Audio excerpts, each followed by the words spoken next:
आज हम आपको सिखाने वाले हैं दशमलव का भाग। देखिए, दशमलव का भाग सीखना हर स्टूडेंट के लिए जरूरी है, क्योंकि कभी भी किसी भी लेसन का सवाल बनाते समय दशमलव का भाग जो है वो बिन बुलाए मेहमान की तरफ आ टपकता है और आप परेशान हो जाते हैं। अनएक्सपेक्टेड चीजें जब हो जाती हैं तो उससे थोड़ी परेशानी हो जाती है।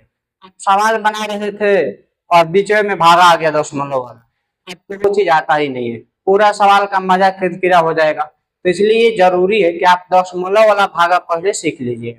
अब देखिए, दशमलव वाला जो भागा हम लोग करते हैं तो उसमें दो तरीके का भागा रहता है। एक तो ये कि भागा करना है लेकिन उसका आंसर दशमलव में आना चाहिए, फिर भी प्रश्न में दशमलव नहीं रहता, यानी कि प्रश्न में दशमलव नहीं, भागा जिसमें करना है दशमलव नहीं है, लेकिन जो उसका आंसर आएगा ना उसमें दशमलव रहता है। जैसे मान लीजिए कि हम आपको वो प्रश्न यहाँ पर लिख देते हैं। मान लीजिए कि यहाँ पर हम एक प्रश्न लिखे हुए हैं, इसमें आपको भागा करना है, ठीक है। और इसमें जब आप भागा करिएगा तो इसका आंसर जो है वो दशमलव में आएगा, लेकिन कहीं भी इसमें आपको शुरू में दशमलव नहीं दिख रहा है, ठीक है। और दूसरा तरीका ये होता है, दूसरे टाइप का जो भागा होता है कि उसमें शुरू में ही दशमलव रहता है और उसका आंसर भी दशमलव में ही आता है। जैसे आपको एक भागा करने के लिए मान लीजिए कि रह सकता है 5 में आपको भागा करना है, इस प्रकार की कोई संख्या है, इसमें आपको भागा करनी है, तो इसमें स्टार्टिंग में ही देखिए दशमलव दिया हुआ है तो इसका आंसर भी दशमलव में आएगा। इसमें दशमलव नहीं दिया है फिर भी इसका आंसर दशमलव में आएगा। कैसे हम लोग इस प्रकार के भागा को बनाते हैं, आप एक बार पूरा वीडियो ध्यान से देख लीजिए, इसके बाद आपको इस तरह के भागा में कोई परेशानी नहीं रहेगी। देखिए, इसको नॉर्मल भागा की तरह ही बनाना है और देखना है कि क्या शेषफल आ रहा है। चलिए हम लोग इसको भागा करते हैं। तो जब 4 से इसमें भागा लगाइएगा तो ये कैंसिल हो जाएगा 8 बार में, 8 चौका 32 हो गया और ये 1 ये 8, ऊपर से यहाँ 8 लिखा जाएगा।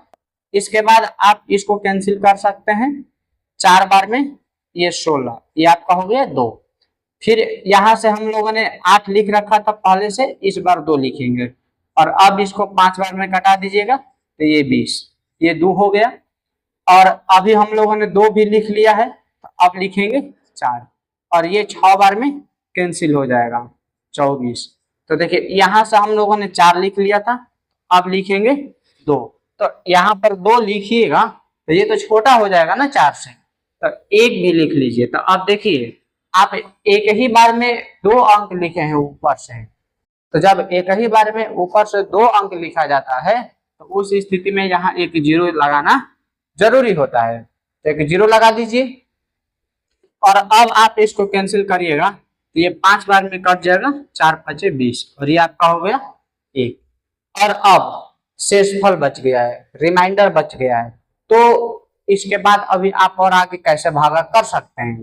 आपके पास ऊपर कोई अंक बचा नहीं है जिसको आप नीचे लिख सकते हैं, तो ऐसा सिचुएशन में हम लोग क्या करते हैं कि यहाँ पर दशमलव लगाते हैं। कब दशमलव लगाना है ये समझिए पहले, कि जब नीचे शेषफल बचेगा और ऊपर से कुछ और अंक लिखने के लिए नहीं बचा रहेगा, उस स्थिति में हम लोग दशमलव लिखते हैं। और जब आप दशमलव लिख दीजिएगा तो यहाँ पर 1 0 लगा सकते हैं। जब आप यहाँ दशमलव लिखते हैं तो यहाँ पर आप 1 0 लिख सकते हैं, तो हम लोग यहाँ पर 1 0 लिख लेंगे और अब ये कट जाएगा 2 बार में, 4 दूनी 8, तो ये आपका हो जाएगा 2। और चूंकि हम लोगों ने यहाँ पर एक दशमलव लगा रखा है तो इसलिए एक और 0 हम लोग, ये हमेशा 1 1 0 लिख सकते हैं, जितना बार मन करेगा उतना बार 1 1 0 लिख सकते हैं, एक साथ 2 0 नहीं लिखेंगे, एक साथ एक ही 0 लिख सकते हैं। तो 1 0 लिख लेंगे और अब हम इसके बाद क्या करेंगे कि 5 बार में ये हो जाएगा कैंसिल और अब ये पूरी तरीका से कट गया। तो आपका जो आंसर है वो कितना हो जाएगा, आपका आंसर हो जाएगा 8 4 5 6 0 5 2 5। ये ऐसा भागा था जिसमें शुरू में दशमलव नहीं दिया हुआ है, लेकिन इसका आंसर जो है वो दशमलव के रूप में ही आया है। एक और हम छोटा सा प्रश्न लेते हैं, जैसे मान लीजिए कि आपको इसमें भागा करना है, 2 से भागा करना है 5 6 3 में, इसका भी आंसर जो है वो दशमलव में ही आएगा। आप इसके भागा को समझिए, ठीक है। ये थोड़ा सा ज्यादा ही बड़ा भागा था तो आपको समझने में थोड़ा सा कंफ्यूजन हो गया होगा, इसलिए एक छोटा सा भी समझ लीजिए ताकि थोड़ा बहुत जो कंफ्यूजन है वो भी दूर हो जाएगा। आप इसको कैंसिल करिएगा 2 बार में, ये 4 हो गया और एक यहाँ 6 लिखेंगे और अब 8 दूनी 16, ये भी कट जाएगा और ऊपर से 3 जो कि एक बार में कटा दीजिएगा 1। अब देखिए नीचे जो है वो शेषफल 1 बच गया और ऊपर कोई अंक है नहीं जिसको आप नीचे लिखेंगे। तो ऐसे सिचुएशन में आपको क्या करना है कि यहाँ एक दशमलव लिख देना है। और जब आप दशमलव लिख देते हैं तो उसके बाद आप यहाँ पर एक 0 लिख सकते हैं। और जब आप यहाँ एक 0 लिख ही दिए हैं तो देख लीजिए कि ये 10 हो गया है। आप आराम से 5 बार में कैंसिल कर सकते हैं। तो इस तरह से आपका जो आंसर है वो कितना हो जाएगा 281.5। तो ये वैसा भागा आप सीख चुके हैं जिसमें दशमलव तो रहता नहीं है लेकिन इसका आंसर जो है वो दशमलव में आता है। अब हम लोग वैसे भागा को सीखते हैं जिसमें दशमलव प्रश्न में ही रहता है और इसका आंसर भी दशमलव में आता है। ये भी नॉर्मल भागा की तरह ही बनाया जाएगा। इसमें देखिए एक आपको मोटे तौर पर हम कंसेप्ट बता रहे हैं वो ध्यान में रखिएगा, ठीक है। क्या ध्यान में रखना है कि जब दशमलव के बाद वाली अंक नीचे लिखी जाने लगेंगे, ध्यान से सुनिएगा, जब दशमलव के बाद वाली संख्या नीचे लिखने लगेंगे तब हम लोग इस साइड में दशमलव लगाते हैं, ठीक है। जब दशमलव के बाद वाला संख्या लिखना है उसी समय इधर दशमलव लगाना है, ये बात आपको सोचनी है। अब आप यहाँ पर कैंसिल करिएगा तो सबसे पहले एक बार में कैंसिल करिए तो ये 3 हो जाएगा, ये 2, अभी ये कट जाएगा 6 बार में, 6 5 30, फिर ऊपर से 6 लिख दीजिए और ये 5 बार में 25, ये 1। अब यहाँ से लिखिएगा 2। तब थोड़ा देखिए जो आपने 2 लिखा है, जो हम लोगों ने यहाँ पर 2 लिखा है तो ये दशमलव के इधर न है, तो दशमलव के बाद वाले जब हम लोग लिखेंगे ना तो यहाँ पर एक दशमलव लगा देंगे। अभी हम आपको यही बात बता रहे थे कि जब दशमलव के बाद वाली संख्या हम लोग लिखते हैं तो इधर दशमलव जरूर लगाते हैं। अब फिर से एक सामान्य भागा हो गया है जिसको आप आसानी से बना सकते हैं।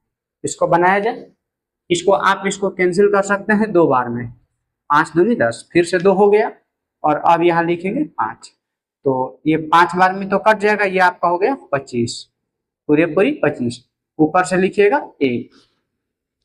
तो ऊपर से जब आप 1 लिखे हैं, ठीक है, तो अब तो ये कटने वाला है नहीं, छोटा अंक हो गया। तो अगर आप यहीं पर शेषफल छोड़ देते हैं, ठीक है, तो भी नहीं होगा। तो आपके पास यहाँ पर पहले से है ना दशमलव, जब आपके पास पहले से दशमलव है तो आप यहाँ पर एक 0 लिख सकते हैं। तो देखिए ये एक साथ 2 अंक आपने लिख दिया, एक साथ कितना अंक लिख दिया, 2 अंकों को लिख दिया। तो इस तरह से आप यहाँ पर एक क्या लगा दीजिए, 0 लगाना होगा आपको। जब एक ही साथ में 2 अंक, क्योंकि एक बार ऊपर से लिखे थे, एक बार दशमलव के चलते 0 लिखे थे, तो 2 बार न हो गया, तो एक 0 यहाँ पर जरूर लिखा जाएगा। और अब उसके बाद आप देखिए कि ये 5 से 2 बार में कट जाएगा, तो यहाँ पर हो जाएगा 5 दूनी 10, ये आपका कट गया। जो आपका आंसर है ना वो हो जाएगा 165.2502। देखिए ये आपका दशमलव का भाग हो गया कंप्लीट। जिस प्रकार से हमने आपको एक छोटा सा भाग यहाँ पर लेकर के बताया था जिसमें दशमलव था, एक और हम यहाँ पर भागा लेकर के बता रहे हैं जिसमें स्टार्टिंग में दशमलव रहेगा। वो छोटा सा भागा आप सीखिए कैसे बनाना। जैसे मान लो कि आपको 4 से भागा करना है, इसमें भागा करना है, 4 से भागा करना है 5.26 में भागा करना है। कैसे करेंगे आप, तो सबसे पहले आप एक बार में कैंसिल कर लीजिए तो 4 हो जाएगा, यहाँ 1 हो गया और अभी लिखेंगे 2। तो देखिए जब हम यहाँ 2 लिखे हैं तो ये 2 दशमलव के बाद है ना, तो जब दशमलव के बाद है तो यहाँ पर हमको एक दशमलव लिखना होगा, ये दशमलव लिख लेंगे। और अब आप देखिए कि ये कितने बार में कट जाएगा, 3 बार में कट जाएगा, तो 12 कटा दीजिए और अभी लिख लीजिए 6। तो 6 जो है अभी कट सकता है 4 से, तो 4 से आप यहाँ पर एक बार में कैंसिल करिए, 4 ये 2 हो गया, ऊपर से लिखिए 1, अभी भी 5 बार में भागा लगेगा, तो 4 5 20, फिर से 1 हो गया। और अब ये हो गया शेषफल, तो शेषफल तो बचाना ही नहीं था, तो आपके पास पहले से दशमलव है ना, तो दशमलव है तो आप यहाँ पर एक 0 लिख सकते हैं। देखिए थोड़ा सा समझ लीजिएगा, हम जब यहाँ दशमलव, यहाँ पर हम जब 0 लिखे थे तो यहाँ भी एक 0 लिखे थे, लेकिन यहाँ 0 लिखे, यहाँ हम 0 नहीं लिखे। ऐसा इसलिए कि जब हम यहाँ पर 0 लिखे थे तो ये डायरेक्ट ऊपर से ही 1 आया हुआ, जबकि यहाँ पर घटने के बाद आया, तो इसलिए वो अगले स्टेप में चला गया, तो इसलिए यहाँ पर 0 लिखने की आवश्यकता नहीं है। और अब आप इसको 2 बार में कैंसिल कर सकते हैं, ये 2 हो गया, फिर से 0 लगा दीजिए, तो ये आपका हो गया 4 5 20। आपका आंसर कितना हो जाएगा, आपका आंसर हो जाएगा 1.31525।